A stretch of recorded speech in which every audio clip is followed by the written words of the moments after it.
In today's episode of Victoria 3, I'll be playing as this agricultural Sweden, where in 1836 there were just forests, and even more forests, so agriculture wasn't really developed either. My goal will be to build a powerful industrial nation, where life is the best in the world and the economic growth is practically vertical. I'll also have a lot of trains. Yes, I'll form Scandinavia too, although I'll have to go through a pretty tough war to unify it. On top of that, I've set myself some extra rules. I'm under a total ban on conquest or colonization in Africa, South America and all of Asia, with the exception of treaty ports. So this will be a classic development-focused playthrough using the new treaty mechanics and building global corporations. So welcome imperialists, Lucas here.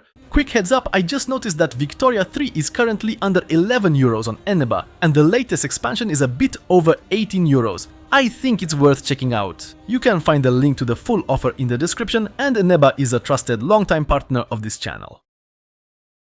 Okay, Sweden is a very unique and in some respects strong country in Victoria 3. It also has a few major problems. One of its strengths is that practically every Swedish province has some kind of bonus, sometimes even 3. Whether it's increased logging, enhanced iron mining, or even a food production bonus on Gotland. Actually, Scania also has one, plus it has a natural port, which boosts market access and the efficiency of Swedish trade. And the same bonus is present in the capital, which is super important. Overall, it's a very rare and valuable bonus. Historically speaking, Sweden had just lost the Duchy of Finland from its control, but it does have a union over Norway. A personal union, to be exact. This is a very unique subject type in Victoria 3, because normally a personal union can't be formed, you can only start the game already having one. Later on, you can reduce the level of subjugation to a puppet and eventually annex it. But that's for later. Norway itself also has a few useful provincial bonuses. I'll especially benefit from fish and whale oil.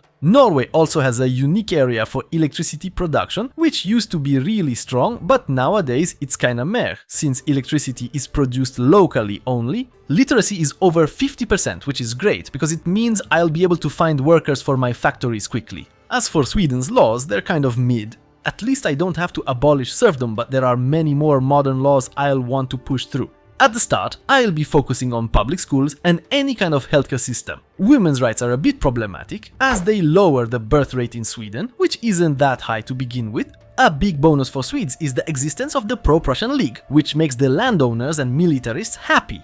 In fact, early cooperation with Prussia in a Sweden playthrough is really important. For example, we have a trade agreement which boosts trade between our countries via the automatic trade center system. Sweden also has unique burghers who give a plus 20% bonus to mine output. That's incredibly strong, and they also reduce the cost of loans. That can massively accelerate Sweden's industrialization. The Swedish church is very unique as well. It boosts authority by 20%, and even better, it increases corporate efficiency by 10%. Although, to be honest, I'd prefer the old-school population growth bonus of plus 5% instead. Speaking of corporations, Sweden has a very unique one that gives access to prestige iron and increases mine output by an additional 20%. We can also expand that into steel production, which is incredibly powerful. By the way, the preview option was added by Paradox at my request, but Sweden does have its problems. The first and biggest is its very low population, under 3 million, and its population growth isn't high either. This results from the gap between birth and death rates, which are tracked separately for each province. The birth rate is affected by literacy. The higher it is, the fewer people are born, up to a maximum of minus 10%. The standard of living also negatively affects birth rate. The higher the standard, the fewer children are born. That said, standard of living impacts mortality too, and much more significantly than it does the birth rate. So overall, it's good to raise the standard of living. There used to be another factor affecting population growth called available living space. I don't think it exists anymore. I couldn't find it on the wiki either. Previously it worked like this. Each free agricultural area provided space for 100,000 population. Once you exceeded that, for example, 2.8 million for Svealand, you'd get a negative modifier to population growth. But that mechanic seems to be gone now. If it's still in the game, let me know in the comments. The Swedish ruler is also problematic, but that issue will resolve itself naturally. Thanks to that, peasant and intelligentsia dissatisfaction will also decrease. And honestly, the last major problem for Sweden is that in almost every province, infrastructure has already reached nearly its maximum level. That means researching railways becomes an incredibly high priority. And speaking of research, the next very important step for Sweden is establishing 2 additional corporations. So I need to discover those 2 technologies first, and then we'll see. In this episode, I want to explain things more clearly, since many people in the comments say they're having trouble understanding the mechanics of Victoria 3. It's possible that the next few episodes will be more tutorial-like, so if you have any questions, feel free to drop them in the comments. And if you don't like this format, let me know that too. But alright, with the starting situation covered, let's begin the game. Seriously, at the beginning you need to let the first week pass, because that's when the entire market recalculates, not just in your country, but globally. That's also when I'll see where technology starts spreading naturally. And yes, that's exactly how it works. Even if a technology spreads on its own and I choose to research it actively, I don't lose those points, it stacks. In the previous episode with Spain, I just wanted to research something else, and meanwhile, a very important tech for me was auto-researched. With Sweden, however, I care about getting railways as soon as possible. And of course, my research bonus went into poop research. Anyway, in the meantime, patch 1.93 came out and then 1.94, which basically threw the rest of my recording in the trash. Those 2 patches changed so much. Basically, any strategy you saw in earlier versions of 1.9, toss them out. Just like I'm tossing out 2 days of my work. Since I'm wiser now, I'm adjusting my research queue. First, I researched the corporate charters. I'll need that corporation very soon, that way I won't have such big infrastructure issues. Then pharmacy, to be able to introduce a better healthcare system, which is super important for Sweden, and only after that I'll go for railways. And at the end of that first research path, the tech for the second corporation. Next, I work on signing a trade treaty with Prussia. Starting with a goods exchange, I send them lots of wood, and in return I want tools. Although the most important part of the deal is a legal obligation to introduce public schools. Without that treaty, I don't even have the option to pass that law, even though I already have some support for it. But once the treaty includes that clause, Sweden gains the possibility to pass the law, and even gets a small bonus. It used to be 25%, now it's 15%. Then, no subsidies or tariffs to have broader support, and I managed to get investment rights in Germany too. That's important because it'll allow me to access coal in the future. The entire treaty is set for 25 years. Money transfers got nerfed hard in the current patch. Previously I got 2,500 cash from Prussia, now it's barely 100. Honestly, it's barely worth taking anymore. My final deal with Prussia looks like this. I have almost 30 points, which gives me a 97% success chance. It'll definitely go through. Perfect. Right now, I'm losing quite a bit on this treaty, over 7,000. But soon, I'll be importing a ton of grain from China. And my lumber industry will get such a boost that I'll start profiting very quickly and my GDP will skyrocket. Previously, I used to do a trick where I imported tons of wood from Russia. And that's still possible. But it quickly becomes unprofitable because the global price of wood collapses. Also in the current patch, Russia has a lower positive attitude. Previously it started at 0, so you could get wood for dirt cheap. I am now setting up interest zones. Spain will be very important to me in the near future. France, the United States, South China, Anatolia and Egypt too. The UK is a poor trade partner and honestly I'm ignoring them in this patch. For a very simple reason. The country is completely self-sufficient and doesn't need to trade with anyone. In terms of improving relations, Prussia is the top priority for me right now. Even more so because I have a lobby, which gives me more support there. Then again, it's Spain and France, and once I improve relations with those countries, I'll take care of the rest. This is a development-oriented playthrough, so I'm focusing on good relations with nations. Wars will be very rare. Now I can finally work on passing laws and introducing public schools, which I mentioned earlier. It's only possible thanks to the treaty. I also have a 15% extra chance from the treaty to pass it. If I fail to pass public schools, I'll most likely restart the playthrough. In all my provinces I'm introducing social mobility, except for Gotland. It has very little population. In Norrland and Stockholm I am also issuing road maintenance edicts that will boost infrastructure and speed up construction in those 2 provinces. Speaking of construction, I'm adding 4 sectors. In the lumber industry, I'm switching production to wood only in that province and adding 10 more sawmills. Although before sawmills I'll add 7 trade centers. I'll also reduce military spending so I'm not running a huge deficit, and I might raise taxes briefly if needed. As soon as I can, I'll sign a trade deal with China. I mainly want them to supply me with grain and fabric. Everything else is optional. The goal is just to have a high chance of signing the agreement. And it should last around 15 years, and I'm already starting to make a profit. As for the first trade center builds, I approach it like this. Initially, I monitor whether building them increases trade capacity usage. If I notice a big gap between one and the other, I simply pause building additional trade centers. Unfortunately, I don't think there's a way to auto-queue trade centers. Regarding production methods in Sweden, I'm basically just updating textile production methods. Everything else is fine for now. Oh right, the philosophy department at the university. For production methods in government buildings and universities, I'm keeping them mixed. I want the clergy to remain strong. Finally, the Swedish king has died. This time he lived a long life. His son ascends the throne, and honestly, he's a great successor because he supports the intelligentsia movement. Long live the new king, and his son is even better. I wonder if I can abdicate in his favor. Meanwhile, I've built 2 iron mines in Nolan. It's very important to slowly develop the entire mining sector here, because my best Swedish company, which further boosts output in my mines, requires 5 levels of iron mines, specifically in this province, plus railways, but that'll come.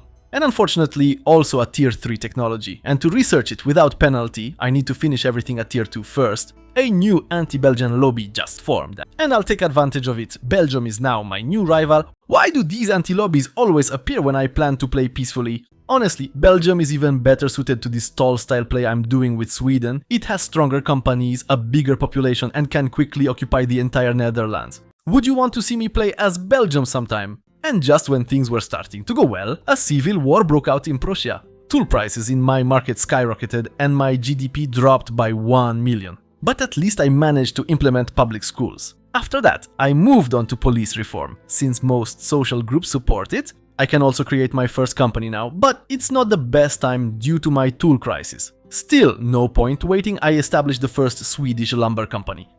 It's my first corporation, so I also granted rights to build tool factories. Since I can invest in the German market, I'll need to establish a corporate HQ there, especially since they've already bought out German logging camps. And since I've got some debt, I give the company a monopoly. That way it'll start buying up my logging camps and help repay part of my debt. Unexpectedly, I managed to push through the police reform quite quickly, and before tackling any more reforms, I start the process of making Denmark my protectorate. Plus a few other minor things. Releasing Holstein is crucial. To arms. So I'm basically at war with Denmark and their vassals. In this war, I just need to take their capital. Shouldn't be a problem. Numerical advantage does the job. Surprisingly, the war went pretty fast. After the war with the Danes, since I've researched pharmacy, I begin implementing public healthcare. To even start the process of enacting this law, I had to briefly bring the clergy into the government. Before passing the law, my birth rate looks like this. Let's see if it pays off. I can found a second company, but I need to prepare, since I'm planning a company focused on better steel production.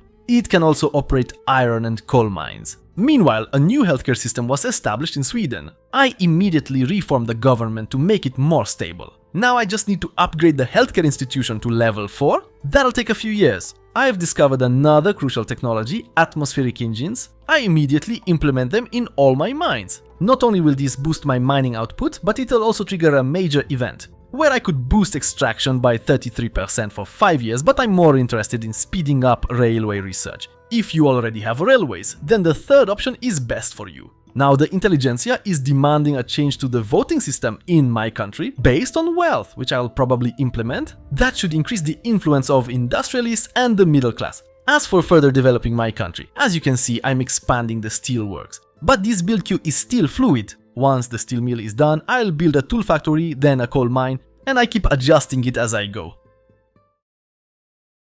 I'll soon finish researching railways, so I'm queuing up the remaining tier 2 industrial techs, roughly in this order, because they introduced new production methods that save on labor. Now that my corporation is doing reasonably well, I am signing more trade agreements, similar in style to the one with Spain. Investment rights in Spain are especially important. And this time, let's have Spain pay me 600 gold, they'll accept. Wait, they didn't, but it said 100% chance. Paradox math, 100% equals 0%. After a moment, I finally researched railways. But I'm in trouble, I don't have a train factory yet, so how am I supposed to build railways? The new voting system was quickly implemented, so the next law I'll focus on is switching from mercantilism to free trade. Yes, free trade means I can't impose tariffs, but I mainly want the increased trade power in both exports and imports. Otherwise, it'd be hard to get coal and export my steel. Once I build the first train factory, I start laying down tracks across the country, at least one level in each province, maybe skipping Gotland. After the first elections, a really solid new government was formed with strong public support. A few years later, I've developed the healthcare institution to level 4, which increased my birth rate by about 11,000. But mostly it reduced the mortality rate in my country. Initially it was around 3%. Once my first railways were built, I added wooden wagons to the lines everywhere to increase access to transport services. That lets me set production methods in logging camps and mines to use rail transport, saving me a few thousand workers and boosting company efficiency. But you need to do this process separately for each province. If you go to the market and scroll all the way down to local goods, you can check the demand for transport services. It's easy to see where more railways are needed, especially where transport service prices are high. Somehow, I'm enacting new laws really fast in this campaign. In theory, I should now implement a new economic system, laissez-faire, because it greatly boosts the investment pool and adds 2 free company charters. But it has one big downside: you can't establish corporate monopolies, which are still very powerful at this point. So I'll delay laissez-faire until I have 4 strong corporations running. Not gonna lie, I've got a problem. Sweden's standard of living is growing too fast. Life here is better than in Krakow. Okay, Krakow is weird. Why does it still exist? I just have to see what they've got. Some company, probably in clothing. The AI plays better than I do. Sag. My GDP is growing in leaps. Each spike corresponds to a new trade agreement. GDP per capita 12th place. Not bad, but could be better. I've signed more deals, so I'm expanding both my construction and trade sectors, and I'll finish off with the coal mines.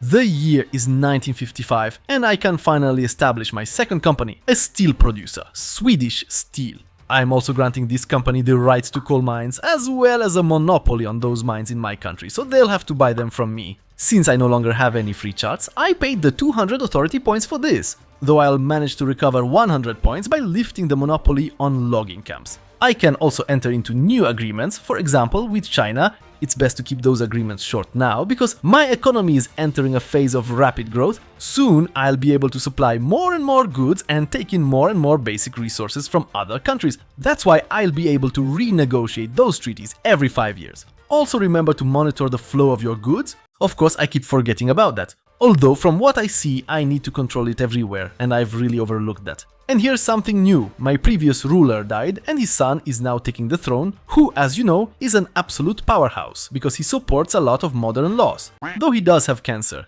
I've also started a major expansion of my tool factories, mainly because I think I finally found the perfect client for them. Which is funny, because in my test playthrough, I never once managed to sell my tools through a treaty, and now it's actually working. So I guess I need to change my strategy. The Americans can also supply me with a massive amount of coal. For now, I won't take it from them. For these 5 years, they can just take my tools. Finally, I've researched new steel production methods, which means I can now establish the best Swedish company. But more importantly, I should now be able to make that journal entry on refined steel. And for my company to produce that special refined steel, it has to be among the top 3 steel producers in the world. Currently, it's the 4th largest producer, so I'm not far off. Now the time has come to take a somewhat controversial step. Namely, I am dissolving the corporation that represented Swedish wood producers. Okay, it's a corporation that made a decent profit and unfortunately had a lot of assets abroad. I say unfortunately because none of those assets will be transferred to me. They'll be sold off to local entrepreneurs,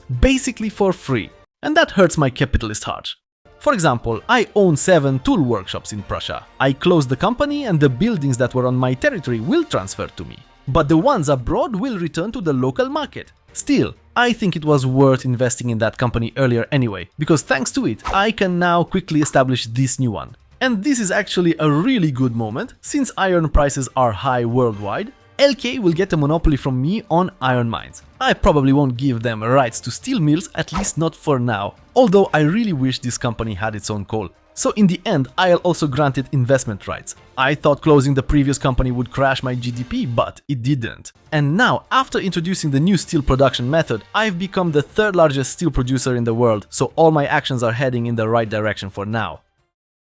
And now, after researching quinine, the most important thing for me, researching steel frame building construction. That will definitely make me the largest producer in the world. And now that I'm building up my economy at quite a fast pace, starting to earn solid income, and my GDP keeps rising, per capita I'm already the 2nd country in the world, the time has come for a few moves.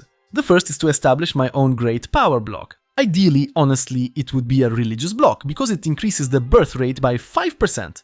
And since there are a fair number of strictly Protestant countries in the world, and many of them are located quite close to Sweden, I can immediately start benefiting from this development. Thanks to it, I'll also have an easier time signing treaties with Protestant countries. Oh look, it's written right here. The second option is of course a trade league, which is just incredibly strong when it comes to foreign trade, and that's exactly what I've based my Sweden on. And maybe to distinguish it from my previous campaign, I'll start with that religious association, the Holy Empire of Steel. It increased my birth rate by about 0.1%, not sure if that was worth it. Oh, but this kind of bloc gains mandates very slowly. Right, that explains a lot, I'd need to be a theocracy ideally. Well then, I'll found the Great League of Steel and Coal instead. Not to be confused with the European Union. That doesn't look any better. Anyway, just look at this now. See the trade advantage I have in most territories. Up to 165% in Prussia. Wow. Oh wait, that's Prussia's advantage against me. My company is now the supplier of the best iron in the world and moved its headquarters to the Philippines? What? Everyone's abandoning me. Alright, but since I'm making money, I'm investing heavily in university construction. Currently, universities provide very few innovation points, so you need to have quite a few. But they also require fewer workers, 1,000 now compared to 5,000 before. They just take a long time to build. Still, I think it's worth it. I can reach a maximum of 173 innovation points, but I'm only generating 54, which is very low. After steel frame buildings, the next key inventions for me will be dynamite and steel railways. And eventually, I need electricity. That'll help me save some coal. Since I'm about to unlock steel frame construction, I'm building lead mines and a long list of glassworks. To better satisfy my social class known as the bourgeoisie, I'm introducing elected bureaucrats instead of appointed ones. It also reduces the cost of maintaining developed institutions. Alright, switching my construction method to steel frame, let's see how badly that wrecks my budget. I'm a bit short on steel and glass on my market, but luckily not too many boom booms. Actually, the proper way to switch construction methods is gradually, not all at once. That way, my economy has time to adjust. The glassworks I have in Stockholm let them use the most modern production methods. But without ceramics, because honestly, they're useless to me. The boom booms I'll make in Norway. You know, Swedes need to be spared. But seriously, that's where the sulfur is. Oh no, Germany has formed. But democracy is arriving from the United States. We all know how that's going to end. Once my steel mills are built, I'll fully switch to steel frame construction, and just like I said, I've become a producer of refined steel. Almost catching up with German production. Now I'm going through all my production methods to switch everything to the most modern ones. Except the navy, because I still don't have ironclads. Individually, I'll change production methods in provinces where I see I'm lacking workers. That's when I'll switch methods in specific factories, because they significantly reduce the number of people needed. Look here, an extra 15,000 workers freed up thanks to that action, so it's profitable, but only at the right time. Since I've implemented a new tax system, I'm doing two more things. First, I'm increasing my army to around 100,000. Same with my navy. Once I've researched ironclads everywhere, I'll expand it too. Don't want to deal with deleting and replacing stuff later. It'll have a capacity of around 60, with 30 light ships, 20 heavy ships and some torpedo boats. I think Germany lost the war. In the year 76, the industrialist and intelligentsia party returned to power in my country with massive support too. I also noticed I have a huge investment pool going unused, 122 million, that's more than the GDP of Great Britain. And every month I'm adding another 118,000 to it. This means my private sector can't build fast enough to use all the funds being allocated. So I'm now officially introducing a new laissez-faire economic system. I'm also totally running out of workers, reaching the end of my labor supply. These are the last peasants I've got left in the country. That's why nearly every industry has now been automated as much as possible. That allowed me to make the following treaty with the United States. I'm selling them nearly 2,000 tools, almost 1,000 steel, and in return I get 2,000 coal. I'm making a similarly powerful treaty with China, and I've also started negotiating treaties with all the minor German states. I want them to accept my embassy in their country. Hey, turns out they do accept by default, so I'll grab investment rights from them too and trade privileges. Yes, I've researched mutual funds. That lets me change production methods in the finance sector, basically switching to the stock exchange. I thought I'd profit more from that. Well, the number of my treaties is growing rapidly, as you can see. As a result, my GDP is increasing very quickly. Don't worry if you're not making money from treaties right away. Soon, the private sector will build the necessary number of factories, and then you'll start earning tens of thousands. As for research, I am now focusing on acquiring more companies. After that, I'll move to the military branch to unlock better infantry, and then the time will come to take Finland. It won't be easy, Russia's economy is 4 times bigger and their army 3 times the size, and I just switched to laissez-faire. OMG, look how positively that impacts my budget. If you compare my starting class, even the lowest one, the lowest strata, right now they're earning more than my upper class did at the beginning of the game. It's incredible how far you can develop society in this version of Sweden. And actually, since I'm earning so much, the first thing I'll do is focus on my scientific research. In the meantime, I'm also improving the situation of workers in my country, so they get wage subsidies. But unfortunately, I'm lacking workers. That's currently my biggest issue.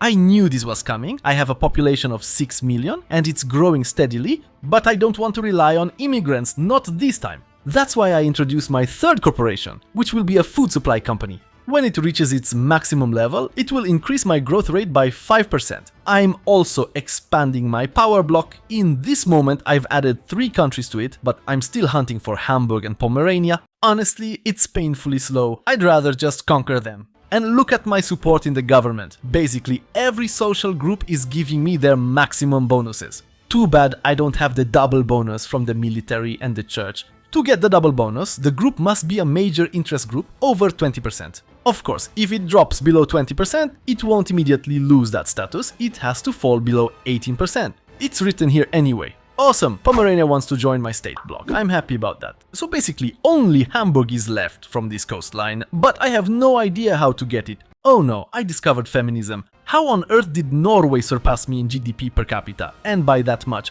But look, basically all the countries under my boot are the richest in the world with the best quality of life. But I guess I have no choice, I need to recruit peasants from Finland who can migrate to my territory. There are 120,000 workers here, wow. This is Finland too, right? Yes? My economy is suffocating right now. Or maybe some of my treaties expired and I just don't know which. Time to establish a fourth company, and honestly, I won't overthink it, I'll set up arms factories. Especially since I expect these companies to start earning big money soon. I'm also upgrading my army. If you can't afford more, at least focus on having field hospitals. That's an incredibly strong modifier during wars. Morale isn't that important, but extra supplies absolutely are. My fleet is more or less ready. I'll move it to the Baltic Sea, where each of my officers will do something different. Honestly, blockades are super powerful right now, but I still don't fully understand how they work. Here's what my army looks like at the moment. And the stats are pretty solid. Oh, come on, as soon as I wanted to attack Russia, they're already in a war with Qing.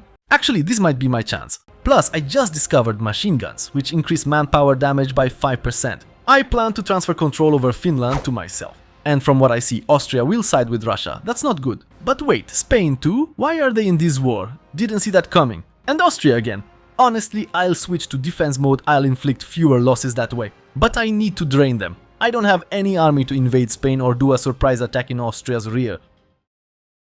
From what I see, my army is much better in quality than the enemy. My fleet is doing fine too. Okay, I've reached equilibrium on the front, the manpower bar is depleted, that's the blue bar.